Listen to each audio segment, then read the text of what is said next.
Welcome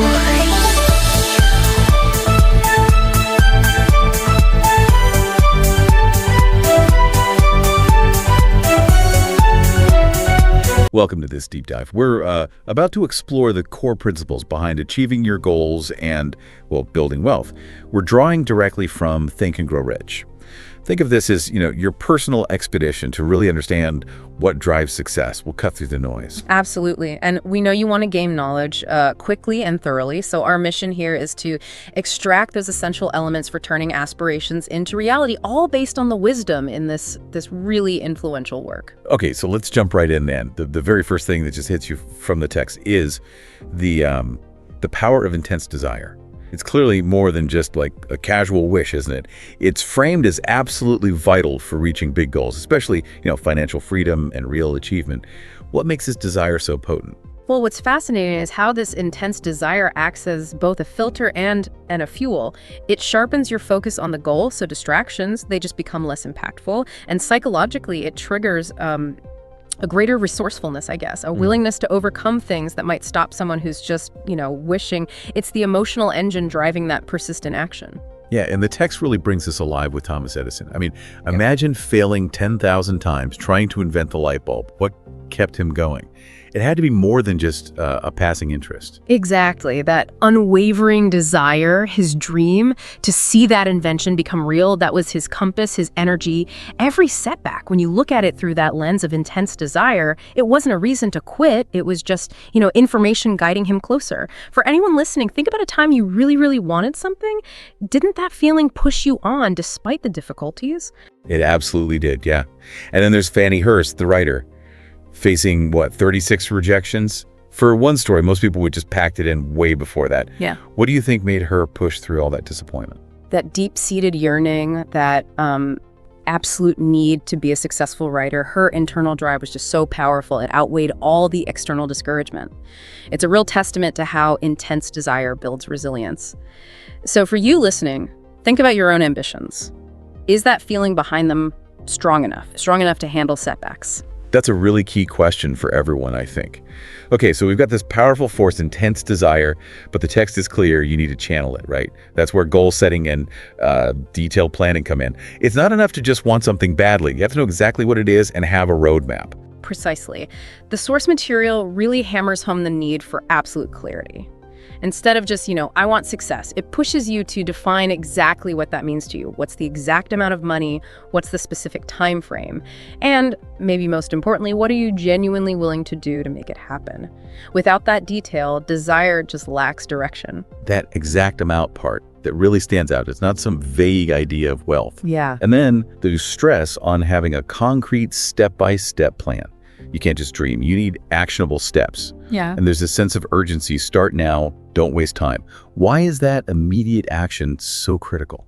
Well, that first action creates momentum. It takes your goal out of the abstract, just thoughts, and into tangible reality. It also signals to your subconscious mind that you're serious. Think of it like this. You wouldn't start a long trip without knowing the first step, right? So for you, what's one small thing you could do today towards your biggest goal? That's a great way to put it. And the text has this really interesting practical technique. Write down the goal, write down the detailed plan, and read it aloud. Twice a day, morning and night. What's the thinking behind that? It seems almost too simple.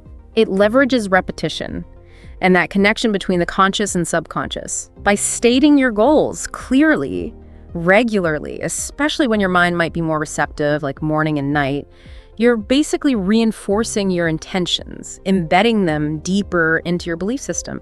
It's a kind of mental rehearsal, really. Okay, so intense desire, check. Clear plan, check. What's the next crucial piece in this success framework? The source highlights unwavering self-confidence, which, makes sense, right? It's hard to achieve much if you deep down doubt you can actually do it. Absolutely. The text pretty much argues that strong self-belief is the bedrock. It's the foundation for all significant achievements. Without that self-assurance, that initial spark of an idea, it's likely just going to get snuffed out by doubt or hesitation. Think about any major invention, any breakthrough. It almost always came from someone who believed it was possible, often when everyone else didn't. And the Mahatma Gandhi example is just so powerful here. No army, no vast wealth, yet he led a nation to independence. His power came from that unwavering belief in his cause and his people. How did that inner confidence create such real-world impact? Gandhi's self-confidence wasn't just a feeling, it was a conviction. It fueled his actions and inspired millions. His deep belief in nonviolent resistance, it almost became a self-fulfilling prophecy. It mobilized people, changed the political landscape. So for you listening, where in your life could a bit more self-belief lead to more decisive action, maybe greater impact? That's a powerful connection. And the text also mentions how our internal view of ourselves, it really shapes our behavior, our willingness to even try difficult things. Like, if you don't believe you can, you probably won't even start, or you'll just give up too easily. Exactly. Self-confidence acts like a mental gatekeeper. It determines what opportunities you even see as being within reach and how you react when you hit obstacles. A strong sense of self-efficacy encourages you to take those necessary risks and keep going when things get tough. This idea of inner beliefs, it leads us straight to the next key element, the subconscious mind and the power of self-suggestion. This sounds like we can actually actively shape our own mindset for success. How does that work? Yeah, the text presents self-suggestion as a deliberate technique, a way to communicate directly with your subconscious. It involves consciously, repeatedly focusing on specific goals, plans, affirmations. Think of it like planting seeds of belief in the fertile ground of your subconscious. So it's about intentionally feeding positive messages, about your capabilities, your goals, almost like training your inner voice to be supportive, encouraging. Precisely. By consistently directing positive, purposeful thoughts towards your subconscious, you can gradually start to overwrite those limiting beliefs and build a stronger sense of self-belief. It's about convincing yourself, really, at a deep level, that you can achieve your goals and that you need to move forward confidently. What kind of positive affirmations could you maybe start using today to reinforce your goals? That's a practical takeaway. Okay, so mindset is crucial, but we also need the right tools. And that brings us to knowledge. The text makes a really important distinction here, doesn't it? It's not just about, like, school learning. That's a key point, yeah. The text argues that, while sure, formal education can be valuable, it's not the only type of knowledge, maybe not even the most important for big success. It emphasizes practical, experiential knowledge, the kind you get from doing, from learning within the context of your specific goals. There's a huge difference between knowing about something and knowing how to actually do it. And Henry Ford is the big example here. No high school diploma, no college degree, yet he revolutionized an entire industry. What was it about his knowledge that was so powerful? Ford had this deep, practical understanding of manufacturing, engineering, business organization, all directly relevant to his vision. He knew how to solve problems in his specific field, and that hands-on expertise, that was way more valuable for his ambitions than, a shelf full of diplomas. So for you, what specific skills, what practical knowledge would be most useful for your current goals? The text really does stress getting knowledge and experience directly related to your ambitions and using your natural strengths. And it brings up lifelong learning too. Plus, that critical skill of knowing where to find information and who to ask for help. It's more about building a network of expertise than trying to be some lone genius. Exactly. Especially today in this interconnected world, being able to identify and access the knowledge and skills you need, often through collaboration, that's a massive advantage. Nobody can know everything, right? But knowing who knows and how to connect with them, that's a powerful kind of intelligence in itself. So we're building this picture. Desire, planning, confidence, focused subconscious, relevant knowledge. What's the next vital ingredient in this recipe? Imagination. According to the source, it's the power of imagination. Absolutely. The text is really clear on this. Every success story, every single innovation starts as an idea. And ideas. They're born in the imagination. It's the mental workshop where possibilities are first hammered out. And it breaks imagination down into two types, which is fascinating. Synthetic and creative. Yeah. Synthetic is like rearranging existing ideas in new ways, like Sony creating the Walkman from tech that already existed. Yeah. How does that kind of combination lead to breakthroughs? Synthetic imagination is incredibly practical. It's about seeing new possibilities in things that already exist. Tools, tech, concepts. It's about spotting unmet needs, maybe inefficiencies, and then creatively reassembling what's available to fix them.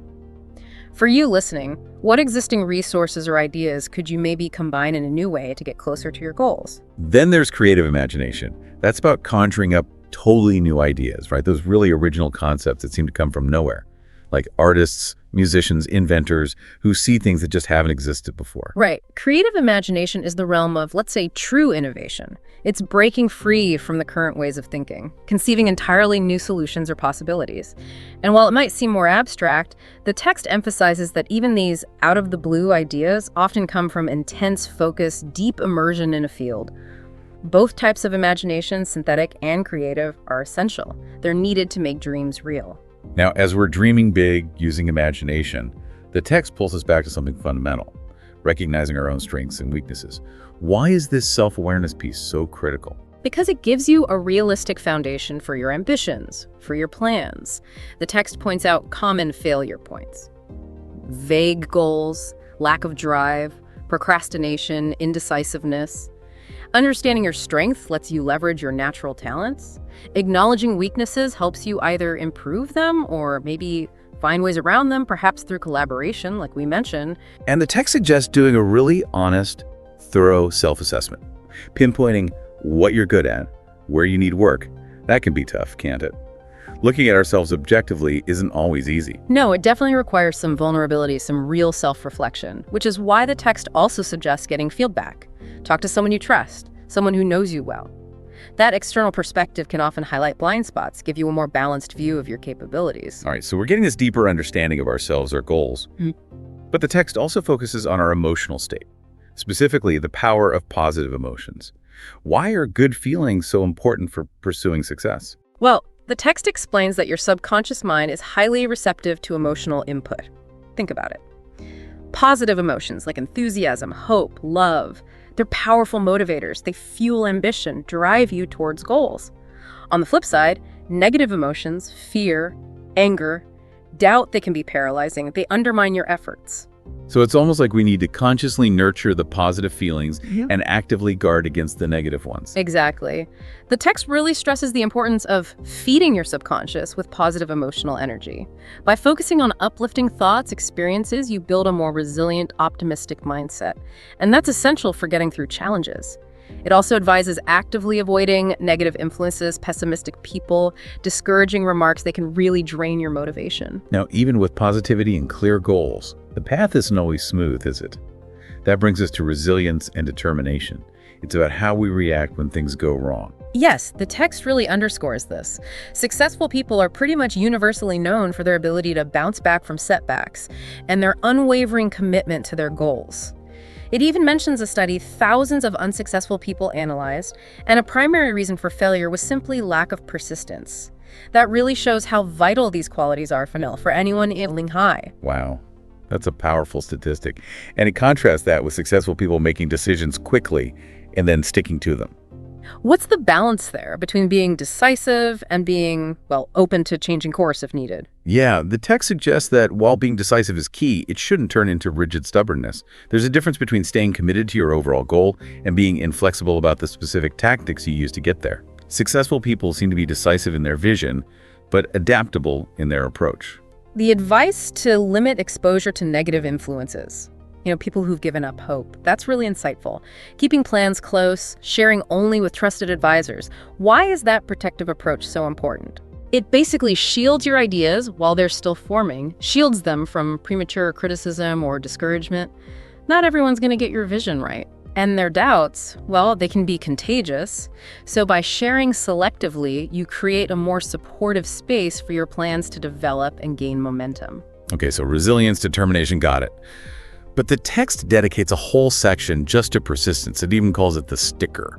That really hammers home its importance. It really does. The text acknowledges that everyone, absolutely everyone, faces moments of doubt, the temptation to quit, but it's those who have that sticker quality, that unwavering dedication to their plans who actually see them through. It's about staying the course, even when it gets really tough. It stresses continuous effort, keeping your eyes on the prize.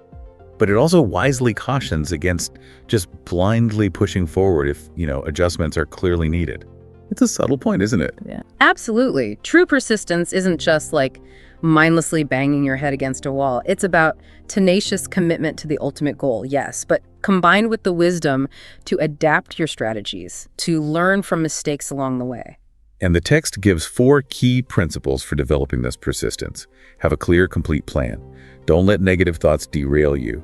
Keep that burning desire for a well-defined goal. And surround yourself with a supportive network. It's almost like a personal training program for perseverance. Yeah. For anyone listening, which of those principles could maybe use some strengthening right now?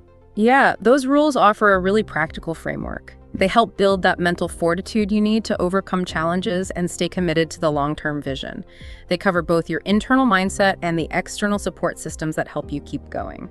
Finally, the text emphasizes that for really big, complex goals, just being smart yourself isn't enough. It highlights the crucial role of intelligence and collaboration. Why is working with others so vital for large-scale success? Well, as your ambitions get bigger, the planning, the execution, it all gets exponentially more complex. You simply need diverse perspectives, specialized skills, the collective brain power of others to navigate all that effectively. You just can't possibly have all the necessary knowledge and expertise yourself. It's impossible. Which leads to this idea of a mastermind group. A carefully chosen collection of intelligent people focused on shared goals, offering synergy, different skills, mutual support. It sounds like more than just, casual networking. What's the key to making a mastermind group really work for someone listening? The real power lies in synergy. When two or more minds come together, genuinely working in harmony, collaborating, the combined intellectual power, the resources, it far exceeds what they could do individually. It provides accountability, different ways to solve problems, a kind of collective energy that can really propel you forward. So for you listening, who are the people whose intelligence, whose expertise could complement your own in pursuing your biggest goals? So as we wrap up this deep dive into Think and Grow Rich, we've really uncovered this powerful set of interconnected principles. There's the driving force of intense desire, the mission for clear goals and detailed plans, the foundational power of self-confidence, influencing the subconscious with self-suggestion, getting the right kind of knowledge. The creative potential of imagination, the value of self-awareness, knowing your strengths and weaknesses, the energizing effect of positive emotions. And the crucial roles of resilience and determination, that unwavering commitment of persistence, and finally, the amplified intelligence you get through collaboration. Exactly. These elements, when you understand them and actively apply them, they really provide a comprehensive strategy, a way to transform your dreams into tangible realities. It's a holistic approach addressing both your inner game and your outer actions. And with that in mind, here's a final thought for you, for everyone listening. Reflect on these 11 principles. Which one feels like the biggest opportunity for growth in your own journey right now? And maybe more importantly, what's one concrete step, just one thing you can take in the next 24 hours to start cultivating that principle more intentionally in your life? That's your challenge for now. Thanks for taking this deep dive with us.